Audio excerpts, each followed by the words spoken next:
वतन की मोहब्बत में खुद को तपाए बैठे हैं, मरेंगे वतन के लिए, शर्त मौत से लगाए बैठे हैं। नमस्कार दोस्तों, आज हम गाजीपुर के धामापुर ग्राम सभा में उपस्थित हूं और ये जो पार्क आप देख रहे हैं ये शहीद वीर अब्दुल हमीद का पार्क है। वहीं पे हम मौजूद हैं और हमारे साथ उनके पोते हैं जो कि उनसे हम उनके विषय में सारी जानकारी प्राप्त करेंगे। इनके मम्मी पापा ने क्या बताया, क्योंकि ये जब उनकी 1965 में जब युद्ध में भारत पाकिस्तान के लड़ाई में शहीद हो गए तो इनका जन्म नहीं हुआ था। तो आपका क्या नाम है? सर, मेरा नाम मोहम्मद वसीम हुआ। ये हमारे दादाजी हैं। 1965 की लड़ाई में ये मतलब पाकिस्तान के साथ लड़ाई हुई थी, जो इसमें परमवीर चक्र पुरस्कार मिला। हाँ, जो कि हाईएस्ट अबाउट है इंडिया का सबसे। और इससे भी बड़ा अगर चक्र होता तो इनको मिलता, क्योंकि काम इन्होंने बहुत मतलब ज़बरदस्त किया था। और अभी तक देखा जाए तो हिस्ट्री में अभी तक आर्मी में ऐसा काम इनके जैसा कोई किया भी नहीं है। और आने वाले समय में भी हमको नहीं लग रहा ऐसा काम कोई करेगा भी, क्योंकि उस समय जो टैंक जो पाकिस्तान को जो दिया गया था वो अमेरिका की तरफ से दिया गया था। का भी चैलेंज किया था कि इस पैटर्न टैंक को कोई नहीं तोड़ पाएगा। उसका नाम एंटी माइन टैंक था, जो कि अमेरिका का भी बहुत बड़ा उसमें गुरूर था कि कोई भी इसको चैलेंज करता था, कोई भी नहीं तोड़ पाएगा। जब इन्होंने अमेरिका का दिया हुआ पैटर्न टैंक को तोड़ दिया तो पाकिस्तान त्रस्त हो गई और वहीं से वापस भाग गई। और उसके कुछ दिनों के बाद 26 जनवरी के समय ही शायद हमारे जो श्री राधा कृष्ण पल्ली थे उस समय राष्ट्रपति, उन्होंने बुलाया दादी जी को और लाल किला बुलाकर वहाँ पे सम्मानित किया परमवीर चक्र से। और उन्होंने ये भी बोला कि माताजी, इससे बड़ा कोई चक्र होता तो आपको दिया जाता, क्योंकि ये चक्र भी उनके काम के सामने बहुत छोटा है। आपने अपने दादा को तो नहीं देखा, अपनी दादी को देखा। हाँ, तो क्या मतलब क्या सुनाती थी इनकी कहानी आपसे? दादी हमारी बताती थी कि जो उनसे हम लोगों ने सुना है, जब लड़ाई लगी थी उस समय हमारे दादाजी छुट्टी पे आए हुए थे। और वो मतलब जब उनको पता चला कि लड़ाई लग चुकी है, वो रेडियो, पहले तो रेडियो का ही जमाना था, तो उसमें पता चला कि लड़ाई लग चुकी है। उस समय रेडियो में ये हुआ कि जितने जवान छुट्टी पे गए हैं वो वापस आ जाएं, अपना मोर्चा संभालें। तो उसी समय वो फिर अपना वो निकलने का तैयारी करने लगे। तैयारी के समय उनका जो आर्मी का बैग होल्डर होता है जो बांधा जाता है वो टूट गया, साइकिल का चेन टूट गया। मतलब इस तरह का बहुत सारा चीज सामने आया। तो दादी मना भी की कि आप ना जाएं, आप शगुन जैसा लग रहा है, बहुत कुछ अनहोनी हो रहा है, तो आप ना जाएं। तो दादाजी ने साफ बोला, इस देश के लिए मैं इस देश का नमक खाया हूँ, इस देश के लिए मैं कुछ कर जाऊं, यही मेरे लिए बहुत बड़ी बात होगी। और मैं नहीं चाहता कि इस मुसीबत के समय पे अपने देश को अकेला छोड़ूं और भाग जाऊं। और मैं ऐसा कुछ करना चाहता हूं जो पूरा देश, पूरा वर्ल्ड, पूरा दुनिया जाने कि हाँ कोई था, एक शहीद वीर अब्दुल हमीद जो अपने देश को बचाने के लिए अपना आखिरी दम लगा दिया। और उन्होंने गए और जाने के बाद वहाँ लड़ाई में अपना वो गए। फिर वो ये जो देख रहे हैं आरसीएल जीप, इसी जीप ये तो डेमो है, जो इनकी ओरिजिनल जीप है वो जबलपुर में रखा गया है म्यूजियम में। और उसी जीप से, आरसीएल जीप इसको बोला जाता है, इसी जीप से उन्होंने 60 पैटर्न टैंक उड़ाया था। 8वां में गोला तो लग गया था, वो भी खत्म ही हो गया था, पर पीछे से उनको मतलब एक गोला आया जो कि उनके जीप पे लगा, वहीं पे वो शहीद हो गए। देखा जाए तो ये भी शहीद वीर अब्दुल हमीद भारत नहीं पूरा विश्व में इनका नाम है जी। तो आप लोग फिलहाल कुछ करते हैं, क्या करते हैं आप लोग? देखिए, एक्चुअली अभी तो हम लोग के पास वैसा कुछ है नहीं। अभी सरकारी जॉब के लिए मैंने काफ़ी कोशिश किया, पर सरकारी जॉब हो नहीं पाया। और अभी का जो माहौल है और जो पहले का भी माहौल था, इसमें है क्या कि आप अगर देखा जाए तो आप इस पार्क को ही देख के अंदाज़ा लगा सकते हैं। जब ये पार्क का ऐसा हालत है, जो देश के लिए इतना बड़ा काम किए, उनके पार्क का ऐसा हालत है, तो हम लोग को भी कौन पूछने वाला। दादी थी तब तक पूछते थे लोग, अब दादी नहीं रहने के बाद अब कोई सुनवाई नहीं है, कोई वो नहीं है, सरकार की कोई मतलब ध्यान भी नहीं है। उनके परिवार में कोई बेरोजगार है या क्या है क्या नहीं है, ऐसा कोई वो नहीं है। जब आपकी दादी जीवित थी तो उस समय नौकरी क्या मिली थी किसी को परिवार में?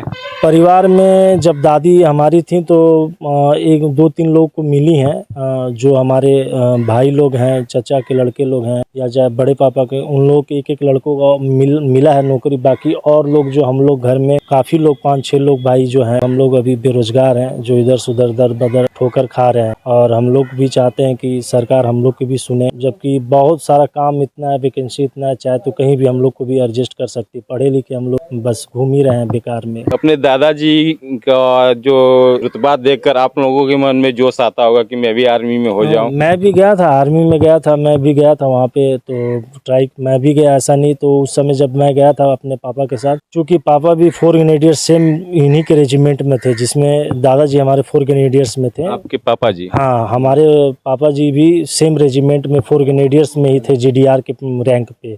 उन्होंने भी 3-4 साल 4.5 साल आर्मी को सेवा दिया अपना। और उसके बाद उनका थोड़ा सा वो थोड़ा डिस्टर्ब हो गए, मेडिकल डिस्टर्ब हो गए, इसलिए वो मेडिकल लेके आ गए रिटर्न।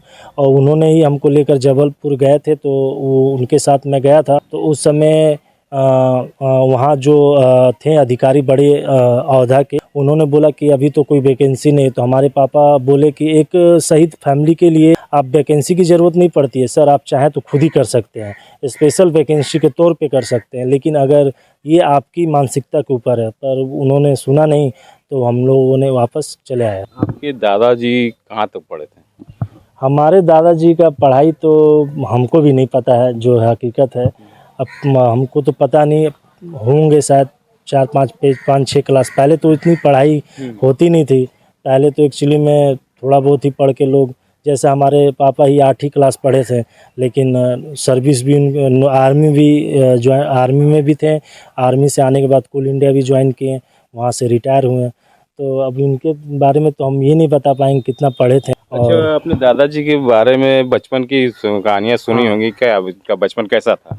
हम जैसे कि दादी हमारी बताती थी, दादाजी जब बचपन में ये बहुत पतले दुबले हुआ करते थे। और उनके जो अब्बा थे, दादाजी के जो पिताजी थे, इनको एक कौन सा एक नाम है, उनको याद नहीं आ रहा, उस नाम से बुलाया करते थे। और ये मतलब निशानेबाजी में और क्या बोलते हैं, स्वेटर वेटर, मतलब ये बुनने में, सिलाई उलाई में, ये सारा चीज़ इनके पास हुनर था। और ये निशानेबाज बहुत ही थे ज़्यादा, मतलब इनका निशाना बहुत अचूक था। तो ये हमेशा बोलते थे कि इनके एक भाई थे झुन्नन करके, जो हमारे दादाजी भी लगेंगे वो, तो वो हमेशा बोलते थे कि झुन्नन देखना, एक दिन मैं भी जाऊंगा फौज में और वहाँ से चक्र लेकर आऊँगा, क्योंकि जिसके पास चक्र होता है उसकी इज्जत बहुत होती है, ये बात बोला करते। और उसके बाद फिर जब अपना ड्यूटी से आते थे, अपना छुट्टी उट्टी में आते थे, तो यहाँ पे अपना निशानाबाजी वगैरह, एक बगल में उनके दोस्त हुआ करते थे, वो क्या बोलते हैं, उनका नाम हमें याद नहीं आ रहा है, बच्चा सिंह करके। हाँ, तो उनके पास बंदूक रहता था, तो उसी बंदूक से वो लेकर अपना जाते थे, अपना शिकार के लिए आते थे। तो शिकार करके जहांगीर क्या क्या पहले चिड़िया लोगों का नाम हुआ करता था, तो उसका शिकार करके आते थे, बनवाते थे, उनको भी खिलाते थे, अपने भी खाते थे। कुश्ती पहलवानी वलवानी करते थे, पहलवानी का भी बहुत शौक था उनका। हाँ, यही सब है। तो ये पार्क आप दिखाइए, चारों ओर घुमा के दिखाइए, एक बार घुमा दीजिए। यहाँ तक कि देखा जाए तो पार्क की स्थिति फिलहाल इस समय ठीक ठाक है। तो हर साल ही इनका जो है कि शहीदी दिवस मनाया जाता है यहाँ पे। हाँ, हर साल इनका शहीदी दिवस मनाया जाता है। मैं चाहता हूँ कि इस पार्क में एक म्यूज़ियम बनाया जाए, जो कि कोई भी लोग, कहीं से भी लोग आते हैं तो यहीं पे पार्क पे ही आते हैं। तो एक म्यूज़ियम होने से क्या होता है कि इनका जो लड़ाई के समय जो भी सामान था, इनके साथ बैनाकुलर, हेलमेट वगैरह जो भी था, इनका कपड़ा जूता जो भी था, अगर वो रखा जाए म्यूज़ियम में अच्छे तरीके से, तो इससे क्या होगा कि लोग आएंगे और उससे मतलब उनको प्रेरणा मिलेगी, उनको स्रोत मिलेगा कि हाँ, ये हमारे देश के वीर का, मतलब ऐसे उनको अंदर से एक अलग सा ऊर्जा मिलेगा। तो मैं चाहता हूँ इस गवर्नमेंट से और यहाँ के जो डीएम सर है उनसे चाहता हूँ कि यहाँ पे एक कम से कम इनके नाम का म्यूज़ियम बन जाए, इसमें 2-4-5 झूले लग जाए किनारे किनारे, ताकि बच्चे शाम को आए तो अपना पार्क में अपना झूला वूला झूलें। और एक यहाँ पे ऐसा मतलब कि किसी का ड्यूटी लगा दे ताकि वो हमेशा साफ़ सुथरा करके रखे पार्क को। कोई भी आए तो उनको साफ़ सुथरा मिले। और बैठने का जैसे कि यहाँ प्रधान ने अपना ये लगवा दिया है 2-4 बेंच, इस तरह का कुछ बेंच उधर भी चाहिए, चारों तरफ हो ताकि आदमी कहीं भी बैठ जाए। आपके दादाजी के 4 पुत्र थे, 4 हाँ, पुत्र 4 थे। पुत्र। तो फिलहाल इस समय कितने लोग जीवित हैं? इस समय फिलहाल उनके 2 पुत्र और 1 पुत्री जीवित हैं और बाकी हमारे पापा इंतकाल कर गए और एक कानपुर वाले बड़े पापा जो कानपुर में थे वो इंतकाल कर गए। बाकी 2 लोग अभी हैं और 1 पुत्री उनकी। आपका जो पूरा परिवार है कब इकट्ठा होता है?